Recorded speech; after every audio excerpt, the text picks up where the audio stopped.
Thank you for staying with the Metropole Business Center. This is Wednesday where we talk matters agriculture or farming, because you know agriculture is the backbone of Kenya's economy. And my name is Tabitha Muthoni, sitting in for Kelvin and Nyekundi. And today we are focusing on drought management in the country and how we can go about it. And our question of the day that we are asking you, our dear viewer, is what crops are drought resistant? Question of the day, what crops are drought resistant? So send in your responses to our Facebook page where we are live right now. That is at Metropole TV Kenya. Send in your responses. Question of the day, what crops are drought resistant? Okay, keep those responses coming in as we continue with our conversation. And let's begin here by introducing our guest in studio with us, Ms. Wangare Kuria, who is an agripreneur and also a YouTuber with a Farmer on Fire. That's the YouTube channel, Farmer on Fire YouTube channel. Karibu sana Wangare. Thank you so much. Okay, great to have you. Now, we have clearly gone through our stories, even our news, you know, especially the last story, climate smart agriculture training, everything about, you know, agriculture. There's so many trainings, so many things that are being, you know, talked about when it comes to agriculture in the country, and it being the backbone of our economy. Let's address this, you know, drought situation in the country before we even come to who Wangare is and the Farmer on Fire. Yes. Thank you. I'm excited to be here. These are the kind of conversations that get me excited. Great. So on the issue of drought, it's been looming from the beginning of the year. I think the March, May rains and April rains delayed, and a lot of people were panicking, but eventually they came. But some of the ASAL areas in the country have not seen the rains yet, and they are in dire need of food right now as we speak. Yes. Great. As an agripreneur, I know that is your area, but also talk to us about Farmer on Fire.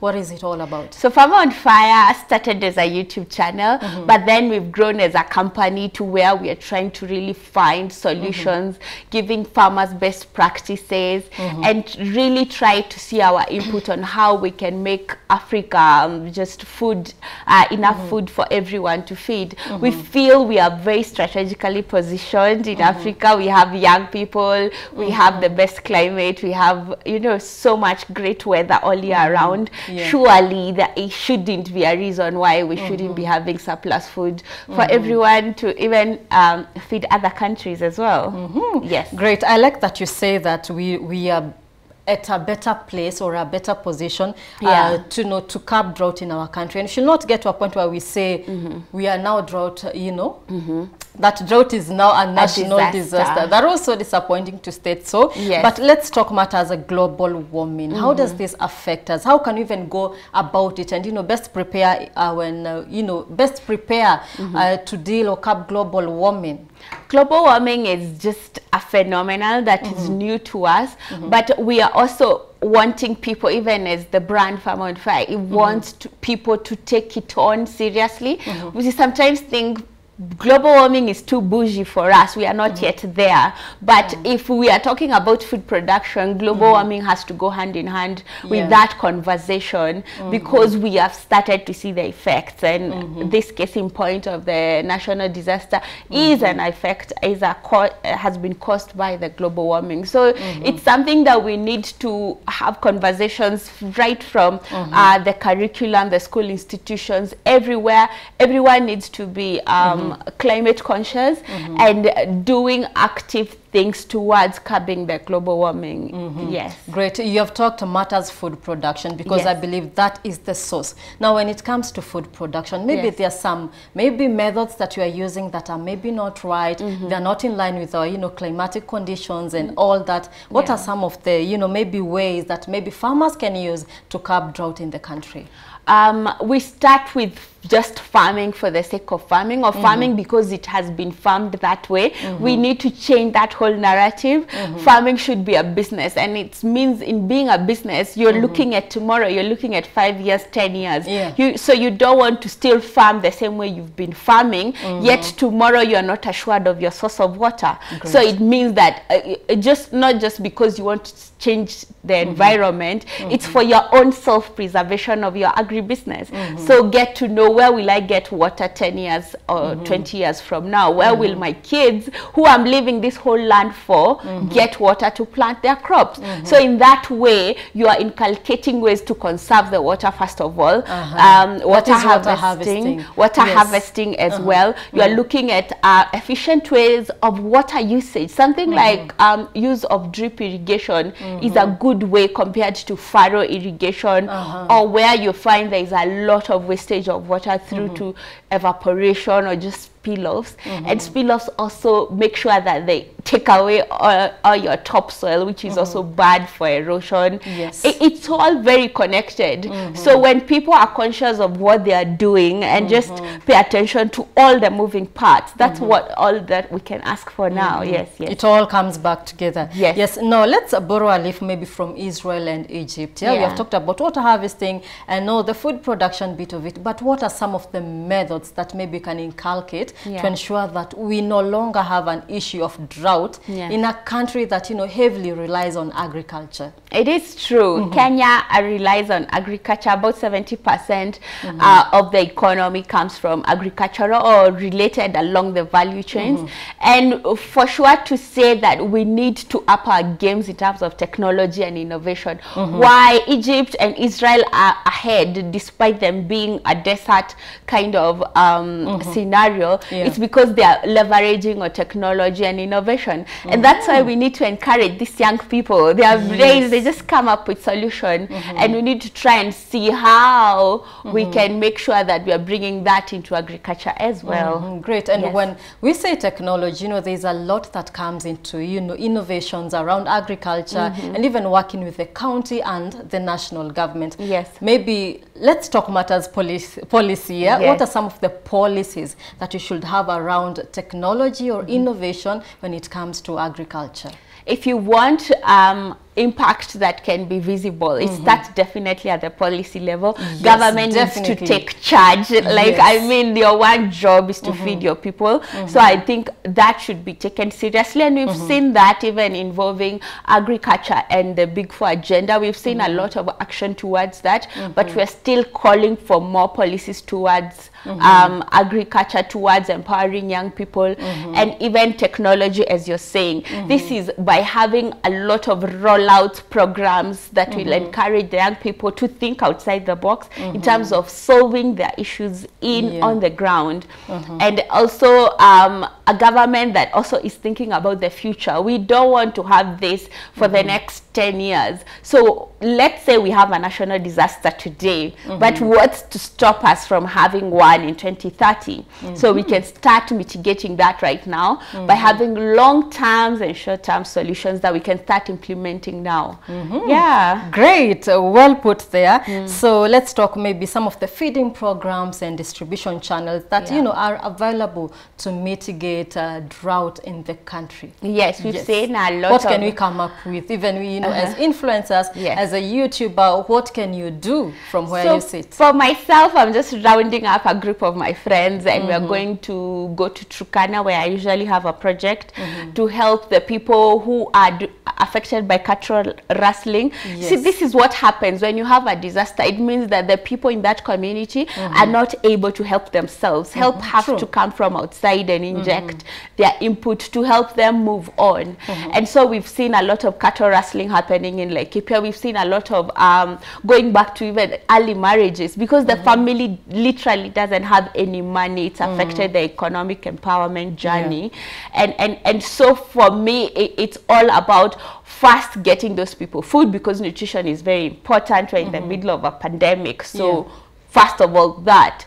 So anything you can do to help. And I know for us who are comfortable, we're in the city, we never see these things, but when you go to the ground and you see those people who are skipping meals and who are going without food and who don't even know where to get food tomorrow, and they're watching their animals dying every day because they don't have access to food and things like that. It really is humbling, and I would ask all of us to just become human and first of all provide the food for these communities and come up with drives on that. And then number two, see how we can go and make that area also productive. We can't just abandon parts of Kenya just because they are too harsh. Kitengela has similar climate. It's an asal area, yet it is booming with different type of businesses other than agriculture. We can do the same to Turkana. Lake Turkana is a beautiful place. We can take things there that will bring other parts of the economy that are not just agricultural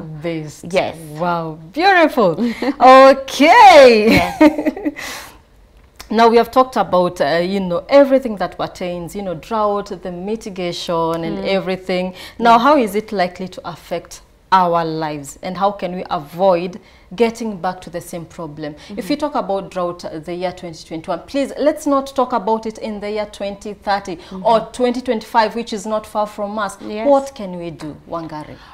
We can start by individual decisions. When we hear of such things, we think they are too far. They're not talking about me. I'm just an urbanite who doesn't know anything. And I would give you the example of toilets that had two types of flushes for the long call and the short call, which means they use less water on need basis and more water on need basis. And right now, people have adapted. All flushing systems have those two systems where you can opt to use less water depending on the nature of your call. So it's decisions like that, small decisions. Like in my house, I have two dustbins, one for organic and one for inorganic. And in that way, I'm trying to reduce food wastage. I'm trying to reduce greenhouse emission. And this is something everyone can do right in their kitchen. If it's looking for, let's say, landscaping, we use so much water that goes into landscaping.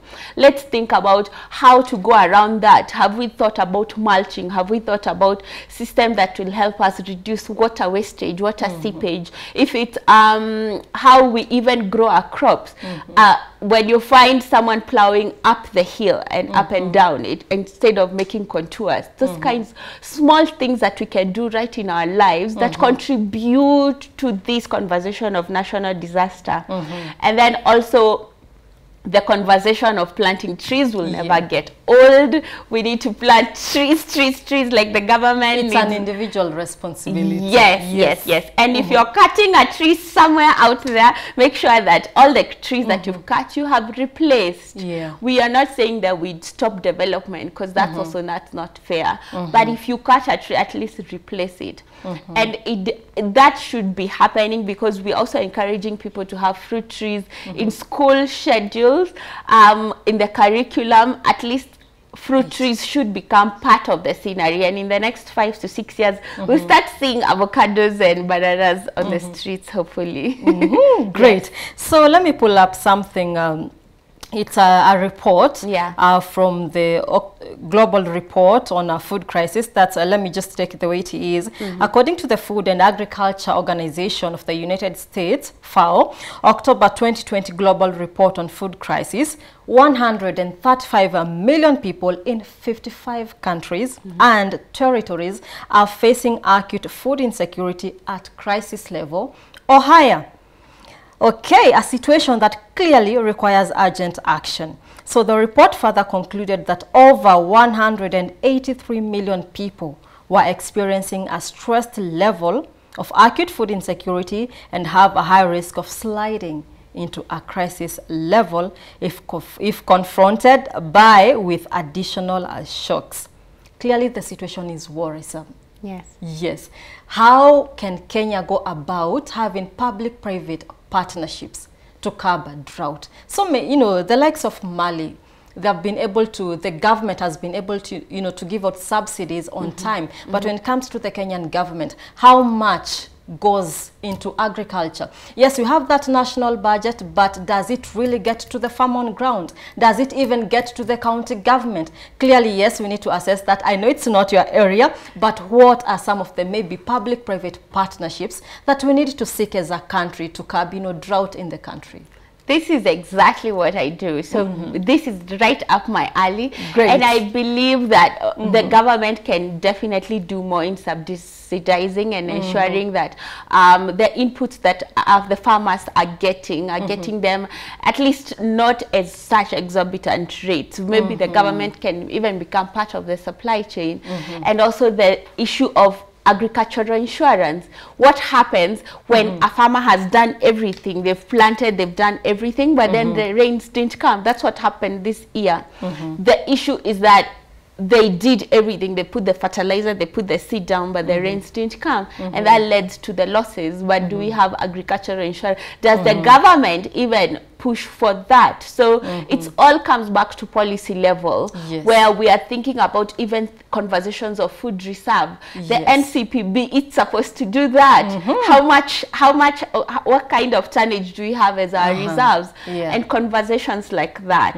Yes. Great. All right. So when it comes to, adaptations, coping mechanisms, innovations and technologies, you have talked about that. Those, they've helped actors to cope during this period. Okay, so let's round up our conversation on, assessing the management just at large, from, individual to your neighbor, to the county and the national government. Yes.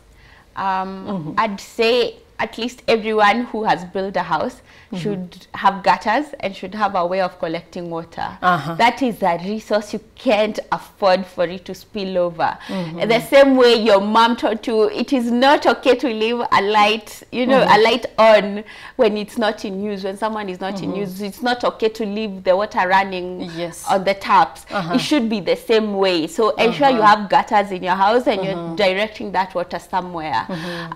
Also about having these conversations openly and seeing what can we do about reducing the emissions, greenhouse emissions.